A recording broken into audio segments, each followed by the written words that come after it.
જોયું ને, આવા સમયે પણ એ લોકો પાછા નથી હટતા. બોલવાનું તો મનમાં આવે એવું જ. ભલે ને બોલે, તું શું કામ મન પર લે છે? તું ખુશ છે, હું ખુશ છું, મમ્મી ખુશ છે. આપણે એ જોવાનું હોય કે બીજું કંઈ? જોવું તો પડે ને, એ પણ તો પરિવારના સદસ્ય છે ને. એ લોકો તો સેજે ખુશ હોય એવું મને લાગ્યું જ નહીં. અને દામિની હરેક વસ્તુના જવાબ ચીપી ચીપીને આપશે, જાણે કે જબરજસ્તી બોલાવતા હોય ને એવી રીતે. અરે એનો સ્વભાવ જ એવો છે. એ લોકોનું આપણે જરાય મગજ પર ના લેવાય. હું તને કહું છું ને, એ ભલે કહે, એના મોઢે મારે એવું જ કહેવું હતું કે સરકારી હોસ્પિટલમાં ટ્રીટમેન્ટ કરાવીશું, પણ ના, તું કહીશ ને ત્યાં આપણે જશું. બસ. હોસ્પિટલ સરકારી હોય કે પ્રાઇવેટ હોય શું ફરક પડે?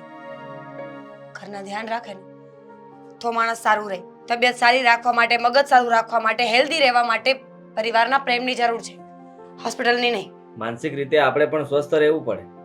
હા, માનું છું કે ફેમિલીના મેમ્બરે બધાએ ધ્યાન રાખવું જોઈએ, સાથ આપવો જોઈએ, તો એનાથી વધારે ફરક પડે. પણ જે લોકોની તને ખબર જ છે એની આશા શું રાખવાની, અને એના વિશે વિચારવાનું પણ શું કામ? એવું વિચારીશ તો તું ટેન્શન લઈશ ને. ડોક્ટર આવા સમયે એવું જ કહે છે કે ચિંતા નહીં કરતા. સારું, હવે ડોક્ટરથી વધારે લેક્ચર તો તમે આપો છો. ના ના, લેક્ચર નથી આપતો, પણ હું કહું છું કે હવે તૈયારી શું કરવાની હોય? તને કઈ ખબર હોય તો મને કે. શેની તૈયારી? જો મને કઈ ખબર નથી. તમારે પૂછવું હોય ને તો મમ્મીને પૂછી લેજો. મમ્મીને હું શું પૂછવા જાઉં? એ સારું થોડી લાગે. તું પૂછી લેજે મમ્મીને. તૈયારીઓ, બીજી તૈયારીઓ શું કરવાની હોય? સારું સારું ફ્રૂટ ખાવાનું હોય, દવાઓ ટાઈમસર લેવાની હોય, સારું જમવાનું હોય, માનસિક શાંતિ અને પતિનો પ્રેમ. હા બસ, એ તો હું આપી જ દેવાનો છે. મારે તો ક્યાં કઈ ખર્ચો છે, પ્રેમ જ આપવાનો છે ને. દિલથી આવવો જોઈએ, એમ નહીં કે આપવા ખાતર આપ્યો. કેર કરવી પડે. શાંતિથી વાત કર, શાંતિથી વાત કર. દિલથી આપીશ. તમે કહેશો એમ સવાર, સાંજ, બપોર, બધી હરેક સમયે, હરેક ક્ષણે તને પૂછ્યા કરીશ. કેમ છે, શું છે, કઈ જોતું છે, પાણી આપું, જ્યુસ આપું, ફ્રૂટ આપું.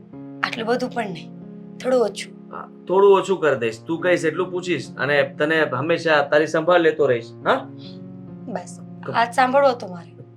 જો હું શું વિચારતો હતો, રમકડા લાવવાની તૈયારી કરવી પડશે.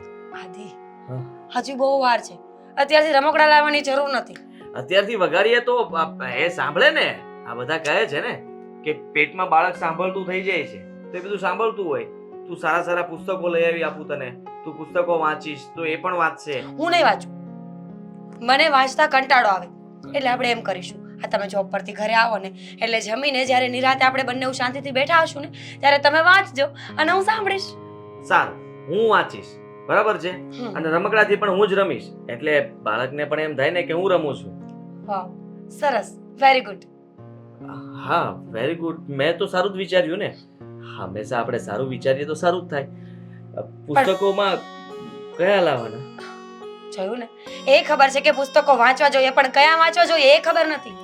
ઓબ્વિયસ છે, આપણે શ્રીમદ ભાગવત ગીતાજી વાંચવા જોઈએ, કારણ કે એ વાંચવાથી છે ને બાળક છે ને કૃષ્ણ ભગવાન જેવું ચતુર થાય. હા, સારું. બાકી હું તો વાર્તાઓ લાવત અને કોમિક. હા. હે ભગવાન, ખરેખર આ તમારી સાથે વાત કરવી ને એની કરતા તો ચૂપ બેસવું જ સારું. બધું વચાય. ભગવાનના ધાર્મિક પુસ્તકોથી લઈને કોઈ પણ પુસ્તકો, મતલબ કે સારા પુસ્તકોથી લઈને ખરાબ પુસ્તકો સુધી. એટલે ખરાબ મીન્સ કે હોશિયાર બને ને કે ખરાબ. તમે બન્યા? મેં મમ્મીએ વાંચ્યા નહીં હોય. પણ અત્યારે તમે આટલા મોટા થયા તો પણ તમે બન્યા. એ માણસની ફિતરત હોય છે, સારું બનવું કે ખરાબ. અને આમ પણ હું નથી ઈચ્છતી કે આપણું ભવિષ્ય ખરાબ હોય. એ પણ વાત સાચી છે. આપણે બધા સારા પુસ્તકો વાંચીશું. એ વાંચવાથી મને પણ ફાયદો થશે, તને પણ ફાયદો થશે અને આપણા આવનારા બાળકને પણ ફાયદો થશે. એવું નથી લાગતું કે વધારે કેર થઈ ગયો આજ માટે? ના ના ના, હજી તો ચાલુ થઈ છે ને. કારણ કે હું વાત ફેરવું અથવા તું વાત ફેરવે તો વાત તો ત્યાં જ આવીને ઊભી રહેવાની છે, દેવાંગ અને દામિની ઉપર. બહુ જ ઊંઘ આવે છે મને. જો હજી તો હું તને કઈ કહી રહ્યો છું. અરે સાદી, બહુ જ માથું ચડ્યું છે, ચક્કર આવવા લાગ્યા છે મને. આ ચક્કર આવે છે? સૂઈ જા, સૂઈ જા. બેસું તો નહીં ચાલે? ના, ચક્કર આવે છે તો કઈ દવા આપું? હા, લીંબુ શરબત. લીંબુ શરબત? ચા? ચા? જ્યુસ? ચા રે, ચા પીએ. ચા મારે પણ પીવી છે. એટલે ચા કોણ, હું બનાવવા જાઉં? મને તો ચક્કર આવે છે ને. હા હા, દેખાતું નથી ને લાગતું પણ નથી, પણ આવે છે. કઈ વાંધો નહીં, હું હમણાં ચા બનાવીને. તમને બાવ દેખાય છે? હું પ્રેગ્નેન્ટ છું ને? હા ખતરનાક લોજિક હતો.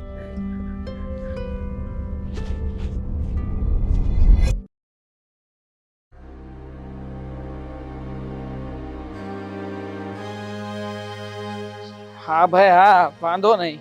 દેવાંગ, અરે થઈ જશે ને, આ કરાવી આપીશ. અરે વાત કરીશ અને થાતું હશે એટલું કરાવી આપીશ. કહ્યું તો ખરા તમને.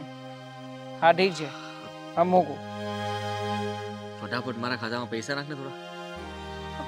પૈસા પૈસા પૈસા સિવાયનું કોઈ કામ નથી તમારી પાસે. હોસ્પિટલ જવું તારી ભાભીને લઈને. જલ્દી કર ને, હું તારી જ વાટે હતો. એક મિનિટ. મેં તને ફોન પણ કર્યા, તારો હા. ફોન વ્યસ્ત આવતો હતો. હોસ્પિટલ જવું છે મતલબ? આ તમે કહેતા હતા કે ભાભીની સારવાર તમે સરકારી હોસ્પિટલમાં કરાવવાના છો, તો પછી હોસ્પિટલ કેમ? જો મમ્મી નથી માનતા, મમ્મી કહે છે કે પ્રાઇવેટ હોસ્પિટલમાં જાઓ અને ત્યાં 15 દિવસે ચેકઅપ કરાવવાનું હોય છે, તો એના માટે મારે જવું પડે એમ છે. ને તને ખબર છે ને કે મારો પગાર તો મંથ એન્ડમાં આવે, તો એના માટે મારે થોડા પૈસા જોતા હતા. પાછા આપી દઈશ. મમ્મી નથી માનતા ને, તો પૈસા મમ્મી પાસેથી માંગી લો. મારો પગાર આવે છે તો એ પગારમાંથી અડધા રૂપિયા તો મમ્મીને જ આપું છું ને, હા ઘર માટે થઈને. તો પછી એની પાસે સેવિંગ્સના પડ્યા હોય તો માગી લો, મારી પાસે નથી. અરે કેવી વાત કરે છે તું? જો હું તારી અને આપણા બંનેની વાત કરી રહ્યો છું, એ વાત આપણા બંને વચ્ચે રહેશે ને. શું કામ તું આવું કરે છે? મમ્મી પાસે માગીશ તો એકવાર માગી શકીશ, 2 વાર. પછી હું તને જાણ કરવા માંગુ છું કે હું પૈસા લઉં છું અને એ તારા જ પૈસા છે, એટલા માટે તને કહીને લઉં છું. વાહ, આજીવન મારા ઉપર જ નભવાનો વિચાર કર્યો છે. જો તારો પણ મતલબ કે આપણા ઘરનું જ વારસદાર કહેવાય ને. જરાક તો વિચાર કર. ક્યાંથી આપણા ઘરનો વારસદાર? તમારો દીકરો આવી રહ્યો છે અને આમ પણ દીકરો આવશે એ વાતની ક્યાં ખાતરી છે? આ રખે ને દીકરી આવી તો પણ શું થઈ હા, ગયું? તો પછી શું કામ પૈસા બગાડવાના એની પાછળ? પૈસા? એટલે છે ને, તમે એક કામ કરી લો, એકવાર ચેકઅપ કરાવી નાખો કે દીકરો આવે છે કે દીકરી આવે છે. જો દીકરો આવતો હોય તો સરકારી હોસ્પિટલમાં આપણે સારવાર કરાવીશું, અને જો દીકરી આવતી હોય તો હું તો કહી રહ્યો છું કે પડાવી નખાય. દેવાંગ, શું કામ કોલર પકડો છો? હા, તમારા ઘરમાં બાળક આવી રહ્યું છે, એની પાછળ ખર્ચો કરવાની તેવડ નહોતી તો શું કામને જન્મ આપી રહ્યા છો? મારી નાખો ને. આમ પણ આજીવન માગી માગીને પૈસાનું ખવડાવવું એના કરતાં સારું છે ને કે આ દુનિયામાં જ ના આવે. ઉલટાનો બોજ આવશે આ ઘરમાં. સમજાઈ ગઈ. તું જે કંઈ પણ બોલી રહ્યો છે બધું સમજાઈ ગઈ. તારામાં જરાય દયા ભાવના નથી. મને એમ હતું કે તું સામેથી કહીશ, તું ખુશ થઈશ, પણ ના, તું તો જરાય ખુશ નથી. હા, મારું બાળક તારું બાળક કરે છે તું. હા, શું કામ ખુશ થાવ? આમ પણ એના આવવાથી આપણા બંને ભાઈઓની પ્રોપર્ટીમાં જ ભાગ પડશે ને. હા, એના કરતા એના આવે તો જ સારું છે. હું તો કહી રહ્યો છું, હજી સમય છે, વિચાર કરી લો. આ બાળકનું પાલન પોષણ ક્યારેય નહીં કરી શકો. વિચારી લીધું છે મેં. હવે એક શબ્દ પણ આગળ ના બોલતો કે મારો હાથ તારા પર ઉપડી જાય. ક્યારે એને મારવાની વાત ન કરતો. એ જન્મ લેશે. ને તું જે બોલી રહ્યો છે ને, નથી જોતા તારા રૂપિયા. રાખ તારી પાસે. હા, આપવાનો પણ નહોતો. સારું થયું, હા વાત તમને તમારી જાતે જ સમજાઈ ગઈ. Thank you. તું આપવાનો નતો ને? નહીં, ક્યારેય નહીં. અને આમ પણ હા, તમારા આવનારા બાળકના નામે રૂપિયા તો ક્યારેય નહીં આપો. કઈ વાંધો નહીં. રૂપિયાની સગવડતા અત્યારે તો હું કરી લઈશ, પણ એટલું યાદ રાખજે કે તું અત્યારે મારી મદદ કરવાના બદલે મને ધક્કો મારી રહ્યો છે, અને આવું કોઈ ના કરે. કોઈ ના કરે એવું જ હું કરું છું. હા, વધારે સલાહ અને શિખામણો આપવાની જરૂર નથી. આ કોણ જાણે ઘરમાં તમારું બાળક શું આવી રહ્યું છે, ઘરનું આખું વાતાવરણ પલટાવી નાખ્યું છે. મમ્મીને તમારા વશમાં કરી નાખ્યા. હવે વાતે ને વાતે મમ્મી દરેક કામો દામિનીને ચીંધી રહ્યા છે. અને હા, મારી બિચારી દામિની મમ્મીને ખુશ રાખવા માટે થઈને કેટલાય નાટકો કરી રહી છે. અત્યારે બિચારી દેખાય છે, કારણ કે અત્યાર સુધી કંઈ કામ નથી કર્યું ને, એટલા માટે તકલીફ પડી રહી હશે. કારણ કે ઘરની નોકરાણી તારી ભાભી હવે કામ નથી કરતી, એટલે તકલીફ પડી રહી છે. અને હું નોકર સામો થાઉં છું, એટલે વધારે તકલીફ થઈ રહી છે. અને અમારે સંતાન આવવાનું છે એ વાત સાંભળીને તમે લોકો જરાય ખુશ નથી થયા. દુઃખ થઈ રહ્યું છે. હા હવે વધારે પડતું દુઃખ થઈ રહ્યું છે. પણ હા તમારા માટે થઈને જે ઘરનો માહોલ બનાવી રાખ્યો છે ને એટલામાં જ ખુશ રહેજો. અમારા તરફથી કોઈ વધારાની અપેક્ષા પણ ના રાખતા. તો તું પણ વાત સાંભળી લે. તે ઘરે પૈસા આપ્યા હતા ને, એમાંથી 10,000 રૂપિયા મેં લઈ લીધા છે. હા, મેં તારી પાસે એટલા માટે જ પૈસા માંગ્યા હતા અને મને ખબર જ હતી કે તું પૈસા આપવાનો નથી. જો આપ્યા હોત ને તો એ પૈસા હું પાછા મૂકી દે, પણ હવે નહીં મૂકું. તને ખુલ્લે આમ કહું છું, એ પૈસા હું હોસ્પિટલ માટે જ વાપરીશ અને આગળ પણ જરૂર પડશે તો હું ગમે તે કરીશ. મમ્મીને જણાવી દઈશ કે ઘરમાંથી 10,000 રૂપિયાની ચોરી કરીને જઈ રહ્યા છો, અને એ પણ કોઈને પણ જણાવ્યા વગર. સારું થયું આ વાત તમે મને જણાવી દીધી. હવે મમ્મીની સાથે કમસે કમ આંખથી આંખ મેળવીને વાત તો કરી શકીશ. તારે જે કહેવું હોય તે કહી શકે છે. મમ્મીને કહીશ કે મેં ચોરી કરી. હા, ચોરી કરી, પોતાના જ ઘરમાં ચોરી કરી. બસ ચોર જ સાબિત કરવો છે ને, કરી દે ચોર સાબિત. ચોરસ છો તો ચોરસ સાબિત કરવા પડે. આમ પણ હકથી અને મહેનતથી કમાતા તો આવડ્યું નથી ને. કોણ જાણે શું દાટ્યું છે પેલી ઓફિસમાં કે ઓફિસના ગુલામ થઈને પડ્યા રહો છો.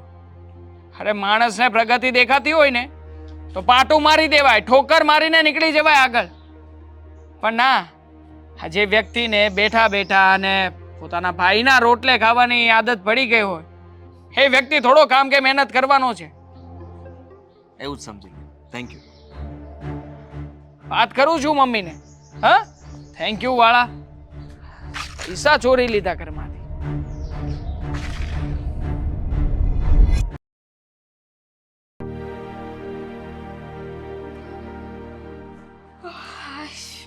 દામિની, બોલો, તારે જ શોધતી હતી. ક્યાં હતી? ક્યાંથી આવ્યું? રૂમમાં હતી. સારું, હું એમ કહું છું કે મને કંઈક ખાવા માટે બનાવી આપને. બહુ જ ભૂખ લાગી છે અને ખબર નહીં કંઈ ચટપટું ખાવાનું મન પણ થયું છે. હજુ કલાક પહેલા જમ્યું છે અને પાછી ભૂખ પણ લાગી ગઈ તમને. અને ચટપટું મારે શું બનાવી દેવું? હું કઈ ચટપટી ભેળવાળી લાગુ તમને? ભેળ, બરાબર. હું વિચાર કરતી હતી કે એવું તો શું ખાવ કે મને ખાટું પણ લાગે, મીઠું પણ લાગે અને અલગ અલગ સ્વાદ પણ આવે. તો થોડી ભેળ બનાવી આપને. હા, તમે પ્રેગ્નેન્ટ થયા છો ને, એમાં તમારો મોઢા બહુ ચટકારા મારે છે ભાભી. હા તો શું થઈ ગયું દામિની? આવા ટાઈમમાં તો માણસને ખાવાની ઈચ્છા થાય. તો મેં ક્યાં કઈ ખોટી વાત કરી છે અને ક્યાં તને કહ્યું છે કે બહારથી લઈ આવી દે? તો હું નોકર છું કાંઈ? અરે તમે તો પ્રેગ્નેન્ટ થયા છો ને, એમાં આખા ગામને નોકર બનાવીને રાખ્યા છે અને એમાં ખાસ મને તમારી પર્સનલ સર્વન્ટ બનાવીને રાખે છે. દામિની આ કરી દે, દામિની પેલું કરી દે. અરે પાણીનો ગ્લાસ પણ જાતે નથી પીતા. તમે પ્રેગ્નેન્ટ છો, કોઈ એટલા બધા માંદા નથી કે ઊભા થઈને કામ પણ ના કરી શકો. બસ દામિની, સંભળાવ્યા શું કરે છે? તને ખબર છે ને કે ડોક્ટરે ધ્યાન રાખવાનું કહ્યું છે. ધ્યાન રાખવાનું કહ્યું છે. આળસુ થઈને બેડ પર પડ્યા રહેવાનું નથી કહ્યું. તને ખબર છે કે હું બેડ પર પડી જ રહું છું એમ? હા, ખબર જ છે ને. શું કામ કરી લીધું? તમને તો કઈ કામ પણ નથી કહેવાતું ને. આ મમ્મી તરત તમારો પક્ષ લેવા માટે આવી જાય છે. એટલે જ કામ નથી કરતી કે મમ્મીએ ના પાડી છે. બાકી તને શું લાગે છે હું એક આટલી અમથી વસ્તુ માટે તારી પાસે આવીશ? મમ્મીને તો એવું છે કે તમે છે ને તમારું ધ્યાન નહીં રાખો. આ કંઈક કરી બેસશો અને કાં તો ધ્યાન ન રાખ્યું, બેદરકારી કરીને તો બાળકને કંઈક થઈ જશે. એના માટે મમ્મી તમારું ધ્યાન રાખે છે. પણ તમે તો છે ને માથે ચડી ગયા છો. જો ભાભી, હું તમારી નોકર નથી. તમે પ્રેગ્નેન્ટ છો ને હું સમજી શકું છું, પણ હું પણ માણસ છું. મને પણ થાક લાગે છે. તમે વધારે તો સાવ મને નોકરાણીની જેમ ગણી લીધી છે. એ તો તું એવું માને છે. બાકી આવા સમયમાં કોઈની સેવા કરીએ ને એ બહુ સારી વાત છે. માણસો પારકાઓની સેવા કરવા માટે જાય છે. તું તો ઘરની છે. કદાચ બે કામ વધારે કરે તો શું ફેર પડે? ફેર પડે ને, કારણ કે માણસની સેવા કરવાની હોય, એને નોકર ના બનાવી દેવાનો હોય. તમે તમારો લાભ ઉઠાવી રહ્યા છો. તારો લાભ ઉઠાવું છે? આ તો મમ્મીએ મને ના પાડી છે. બાકી મને કોઈ શોખ નથી કે તારું મોઢું બોલાવું અને તારા લાખના વેણ સાંભળવાને. એના કરતાં તો ભૂખ્યું રહેવું સારું. તો રહેવાય ને ભૂખ્યું. કોણ ના પાડે છે? અને હર વખતે મમ્મીને શું કામ વચ્ચે લાવો છો? એટલું બધું જો તમે મમ્મીનું માનતા હોત ને તો પહેલા જે ઘરમાં ઝઘડા થતા હતા ને એ થાત જ નહીં. ઝઘડા પણ તું જ કરતી હતી ને, બીજું કોઈ તો નહીં ને. બધી વાતમાં વિલન તો હું જ છું ને. તમે એક જ સતી સાવિત્રી છો અને ડાયા છો. તમે તો મમ્મીનું કીધેલું બધું જ કરો છો. તમે તો આખા ઘરનું કામ પણ કરતા હતા. હું જ હતી ને, હું જ કંઈ નહોતી કરતી. હા, તું જ નહોતી કરતી. માની ગઈ ને તારા મોઢેથી. તને જ શોખ છે ઝઘડા કરવાનો. અરે પ્રેમથી ના પાડી દેવાય ને. આટલું બધું લેક્ચર આપવાની શું જરૂર હતી? નહોતી કરતી ને તો હવે શું કામ કરું? અને એટલું બધું તમને મારું મોઢું બોલાવવું ના ગમતું હોય ને તો તમારી મમ્મીને કહી દેવાય કે મારું કામ હું જાતે કરીશ, કાં તો મારા ધણીને કહીશ કે મારા માટે એક નોકર રખાવી દે. બીજાનું મોઢું બોલાવવાની જરૂર નથી. કહી દઈશ મમ્મીને, પણ યાદ રાખજે પાછળ તારો પણ વારો આવશે અને પરિવાર કોને કહેવાય ને એ તને ત્યારે ખબર પડશે. બદલો લેવાની ભાવના તરત આવી જાય નહીં? તરત જ બદલો લેવાનું વિચારી લીધું કે મારી સાથે આજે આ થઈ રહ્યું છે ને તો કાલે પણ હું એ જ કરીશ. અમથા તો બહુ કહેતા હોય છે ને કે કૂતરું બટકું ભરવા આવે તો સામે બટકું ભરવા ના જવાય. તો પછી આ બદલાની ભાવના ક્યાંથી આવી ભાભી? કૂતરાને બટકું તો ન જ ભરાય, પણ એકાદી વાર લાકડી મારીને ઓકાત પણ તો દેખાડવી જોઈએ ને. બરાબર છે, મારે પણ છે ને તમારી વખત તમને બહુ પહેલા બતાવી દેવાની જરૂર હતી. આ ખાલી ખોટી તમારી સેવા કરું છું, જ્યારે કે મને તો આમાં કંઈ મળવાનું જ નથી ને. જસ નામની વસ્તુ તો મને મળશે જ નહીં, કારણ કે એટલું કામ કર્યું પણ તોય મને તો છેલ્લે જ કહી દીધું ને કે હું વધારે પડતું બોલું છું, લેક્ચર આપું છું, તમારું કામ નથી કરતી, તમને સંભળાવ્યા કરું છું. પતી ગયું તારું? પતી ગયું. બસ તો હવે હું જાઉં. તો જાઓ ને, મેં ક્યાં રોક્યા છે? જે ખાવું હોય પીવું હોય ને જાતે કરી લેજો. અને જઈને મમ્મીને ચૂકલી ના કરતા કે દામિનીએ મને ના પાડી દીધી છે. તારા જેવી નથી ને એટલે નહીં કરું. હવે તમને કામ કરતા ભાળશે એટલે બોલશે જ ને મને. હેલો મિત્રો, જો તમને અમારો વિડીયો પસંદ આવ્યો હોય તો અમારી ચેનલને લાઈક કરો, શેર કરો અને સબસ્ક્રાઇબ કરો. Thank you.